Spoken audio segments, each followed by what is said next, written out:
to another edition of Thunderdome!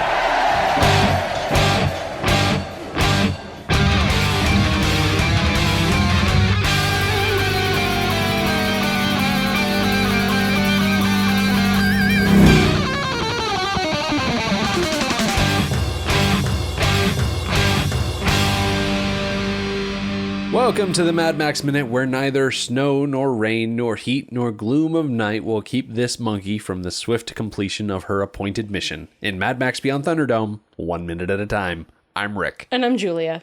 And today we're talking about minute 44, which begins with Sally Ann trekking through the desert with her liquid payload, and it ends with what Merriam-Webster defines as an exhausted or profitless topic or issue, namely a dead horse. We're going to do our best not to beat said dead horse. Oh, no, we're not. That's what we do here.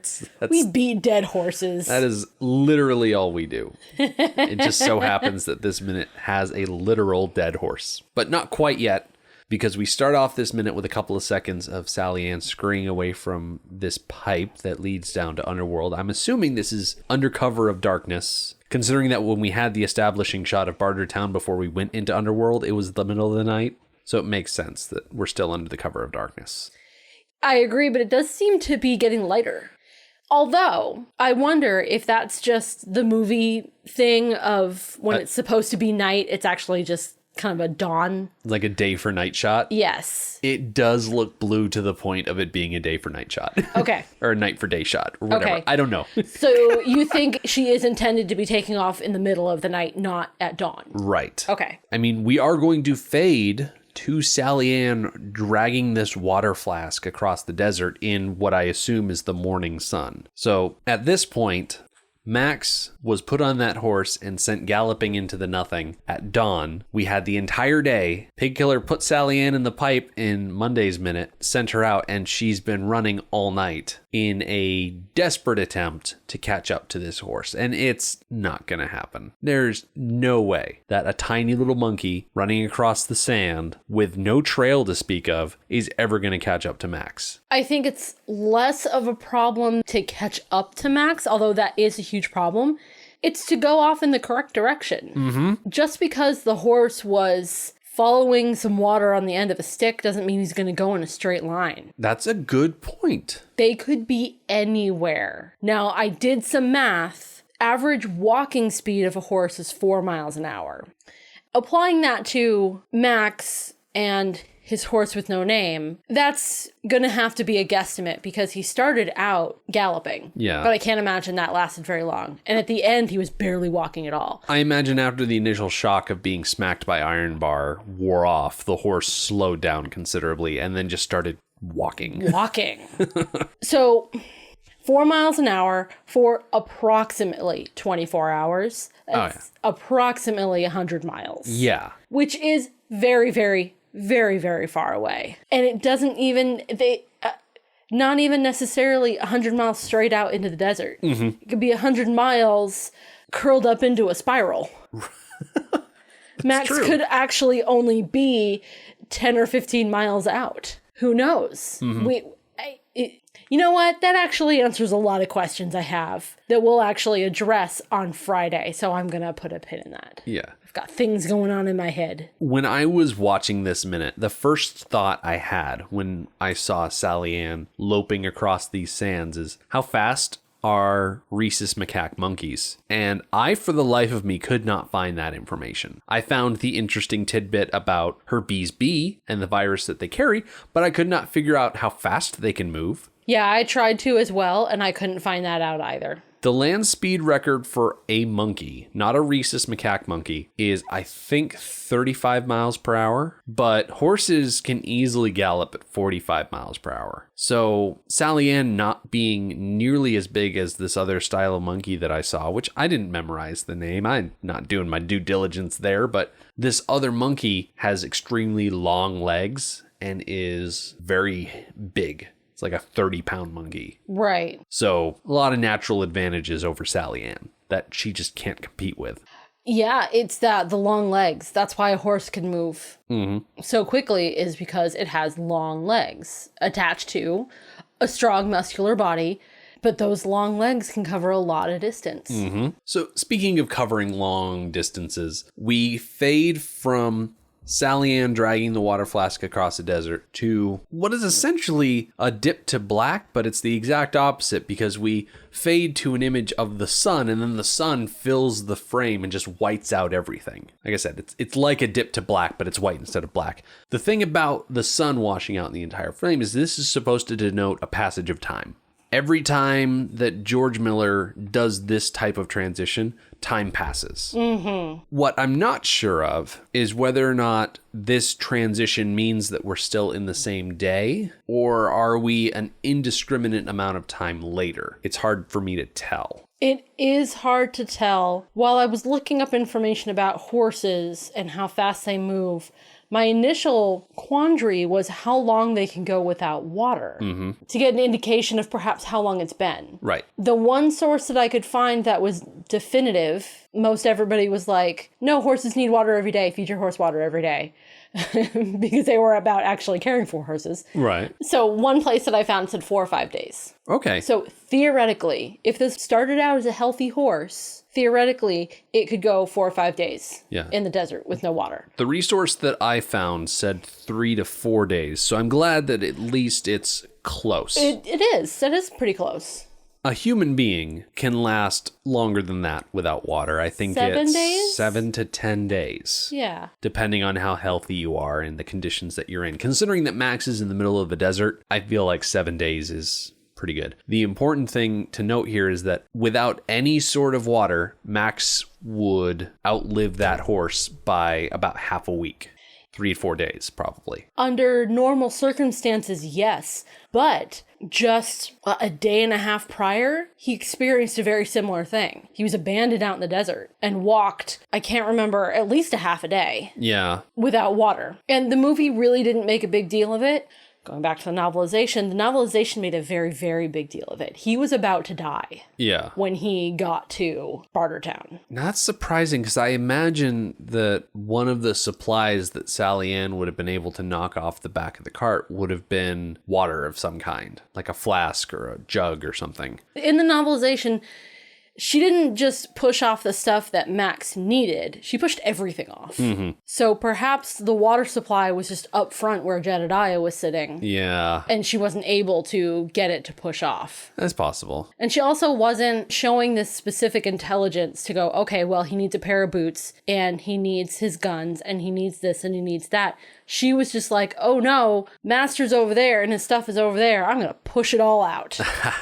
Yeah. It was a little more vague. I definitely have to go with the book, the novelization, when it comes to answering those questions right there. So this is the second instance in a couple of days that Max is finding himself in the middle of the desert without a reliable water source. Which is very, very tough on the body. I mean, obviously you can die from dehydration, but before you even get to that point, you're going to have serious health problems. Lightheadedness. Loss of consciousness. Confusion, things like that. Yeah. Not a good state of mind for trying to wander around in a wilderness. Certainly not. No, which goes a long way to explain the rest of this movie. Well, it goes a long way to explaining the transition to the second half of this movie. That he is delusional and confused and barely conscious at all. So this horse, this poor horse. With no name? With no name. It starts to slow. Its steps eventually just stop and the horse becomes very unsteady. It struggles to stand up and then it just lies down, which coincidentally allows Max to roll off of the horse's back and finally be in a position where he can start working the ropes off of his hands without getting jostled one way or the other. Because I imagine that keeping his balance up on that horse probably took a fair amount of concentration, because if he fell off that horse, I think he was more or less tied to the saddle. So he would have been dragged, probably dislocating his shoulders or worse behind that horse. Okay, I can go with that. I was just now wondering why he hasn't been working on getting his hands untied for the last 24 hours. And it could be that he has been trying. Yeah. And it's just now being able to get back on the ground that he's able to devote the proper amount of attention to it. There would be different stressors on the knot and the rope and him, and he would also have something different to push against. It was just a bad angle. Yeah. And he wasn't able to get the leverage that he needed to get it untied. But then once he was on his side, he seemed to get it pretty quick once he was down. I was very worried about his other leg that was under the horse. I mean, horses are pretty heavy. Yeah. The one saving grace of that detail is the fact that the horse didn't fall over. The horse kind of rolled over. Very true. So Max might have felt the horse leaning and just lifted his leg out of the way. Yeah, been able to maneuver out of the way. And given the unstable nature of the sand in this area, even if his leg was underneath the horse, he might have been able to slip it out just by shifting the sand a little bit. Friday's Minute is going to be very quicksand heavy. Yeah.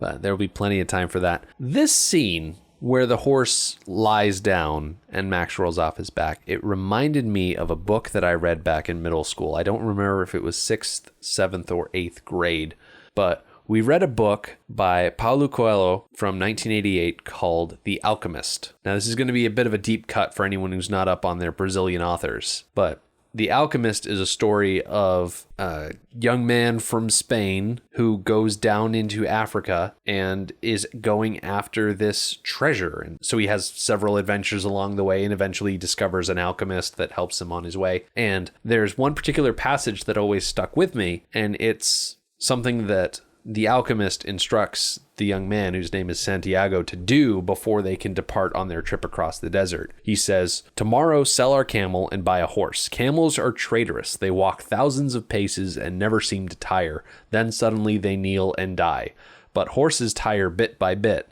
You always know how much you can ask of them, and when it is that they are about to die." And that's from Paulo Coelho in The Alchemist. Camels can literally go for months between drinking sessions. So you could argue that sending someone to Gulag on a camel would actually be helping them more so than hurting them, because all the person going to Gulag would have to do is free themselves from their bonds, get that hood or whatever head covering off, and then they've got a camel. Very true. But I can't imagine that they would ever think that a victim of the Gulag would be able to free themselves. But if that's the case, then they probably should have done more tying up. Right. Maybe it's just that the guards aren't very good at tying knots. Maybe not.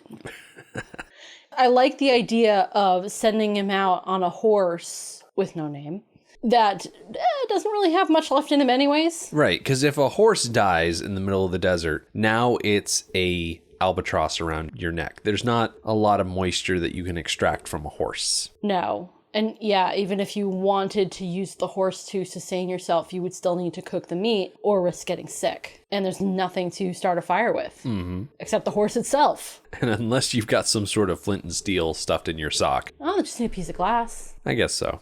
A polished piece of refractive glass. Yeah. That type of thing. Yeah. I suppose somebody who is trained and resourceful could make it work. Max, in general, he is a trained person. He is not a survivalist. He is not trained in those specific things. All he has is what he has gathered over the years, which has been enough for him so far. But it doesn't continue to be enough. He needs help. An interesting thing happens. Max rolls off the horse and he starts working to free his hands. We get another instance of the sun washing out the frame, completely filling it. And then we fade back into Sally Ann still dragging this water flask through the desert. We get two instances of an indiscriminate amount of time passing revolving around a monkey dragging a flask through the desert. I do like what it communicates to us, that she is steadfast and persistent, that she's not just an animal doing something animalistic by instincts. She has some kind of higher intelligence that is driving her to keep going. Yeah. She knows that she is on a life-saving mission and that she has to keep moving. That's a lot more credit than we usually give the animals in these movies.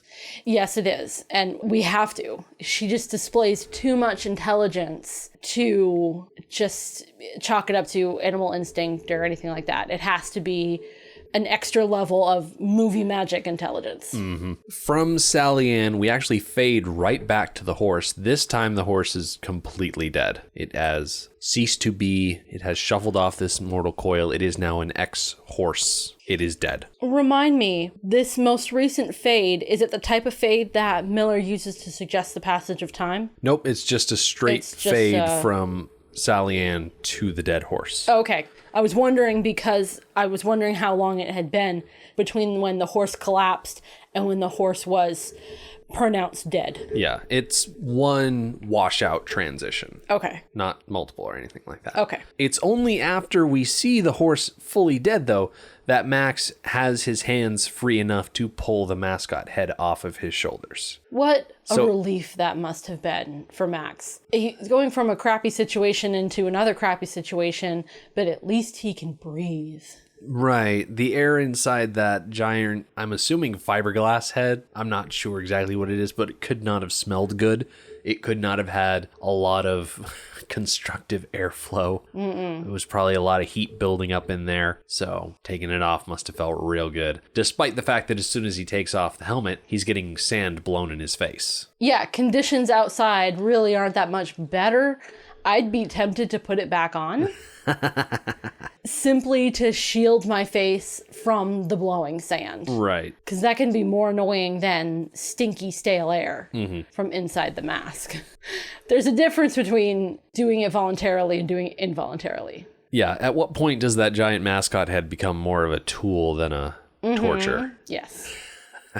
But with the mascot head coming off, that really brings us to the end of this minute. I mentioned on Monday that we might have some short episodes, and this is definitely an instance of that because there's not a ton that happens for us to talk about. I've got a little something if you really want to add a couple of minutes. What do you got? So when Max pulls the mask off of his head, we can see again that one of the eyes, the left eye, I believe, is completely like blacked out. It's hard to tell if it's an actual hole or if it's just burnt to the point of blackness. Which reminded me, in the novelization, there's a moment when Iron Bar has put the mask over Max's head that he takes a hot poker and he jabs it into the eye of the mask. And it is pushing through, slowly melting, pushing through towards Max's actual eye. What? And it's then that he shows a little bit of resentment towards Max from Max having shown him up so much. And he makes a comment to Max pretty much saying that this is for beating me, kind of a thing. And Auntie stops him. Huh. So I was wondering if in the actual movie, when Iron Bar puts the mask on Max, if that eye is already damaged or if that was shot and then discarded. So I went back and looked. That eye was already damaged when he put it on there. So it's hard to tell if that was just the condition of the mask or they had previously filmed that moment when Iron Bar puts the poker into the mask and then decided not to use it. Huh. But it does line up with something in the screenplay that was not used in the film. Huh. I imagine if they were going to do some sort of more or less torture scene, it probably would have happened before they brought Max out to the breakaways and sent him out on the horse. Because as soon as Iron Bar puts that giant mascot head on Max's shoulders, he smacks that horse and that thing is gone. So I imagine if they were trying to fit in the mascot head before that scene, it probably would have been a little clunky. This movie's only 107 minutes long. They probably didn't want to slow it down any more than they already were planning on slowing it down. Yeah, I think the scene at the breakaways being relatively quick, I think was a good thing. Leading into the scenes where it's very drawn out. You don't want to take your time getting to the scenes where they're going to take their time. Yeah. Double dipping in the slow reset of the middle of the movie. Yeah. Didn't need to happen. I still have to wonder, though, Iron Bar's feelings towards Max. I wonder if he's still feeling rather ambivalent towards Max as he sends him out into the desert, or if there actually is a sense of rivalry or annoyance or feeling challenged by Max. I feel like there's a relative ambivalence between Max and Iron Bar at this point when Max goes out into Gulag, and the anger and rivalry will come later once Max returns. Ironbar doesn't seem too emotionally involved in what's going on in the politics. Even when he shot Blaster, he was pretty even-keeled about it. And he showed some attitude and emotion when Auntie swooped in and stopped Ironbar's discipline of Master, but that might be the most emotion that we've gotten out of Ironbar so far. Yeah. And that had nothing to do with Max. Yeah. But as things go on, we are going to get more of that kind of relationship. And I wonder if that's spurred on by Ironbar tasting more power. Could be. And then having his authority challenged again by Max. Yeah. Unfortunately, it's going to be a while before we connect up with Ironbar again. Yes, it is. Going to be a while. As for the short term, coming up on Friday for next episode, Max is going to encounter one of the dangers of the fire swamp. He's going to avoid death by frantically scrambling. And Sally Ann will inexplicably catch up to Max, but not before she tries to give him a heart attack. The Mad Max Minute podcast is a fan project by Rick and Julia Ingham. Mad Max franchise was created by George Miller and Byron Kennedy, is presented by Kennedy Miller Mitchell Productions, and distributed by Warner Brothers. Mad Max Minute is produced and edited by Rick Ingham. Our opening music is Verdi's Dies Irae by Daniel Batista of danielbatista.com. And our outro music is We Don't Need Another Hero by MilitiaVox of militiavox.com. Our home on the internet is madmaxminute.com. You can follow us on Twitter at madmaxminute, like us on Facebook by searching for Mad Max Minute, and join our Facebook listener group, Mad Max Minute Beyond Microphone. If you'd like to support the podcast, visit madmaxminute.com, where you can check out our TeePublic storefront by clicking the store link, join our Patreon by clicking the support link, or make a one-time donation by clicking the donate link. Thank you for joining us for Minute 44 of Beyond Thunderdome. We'll see you next time. Everybody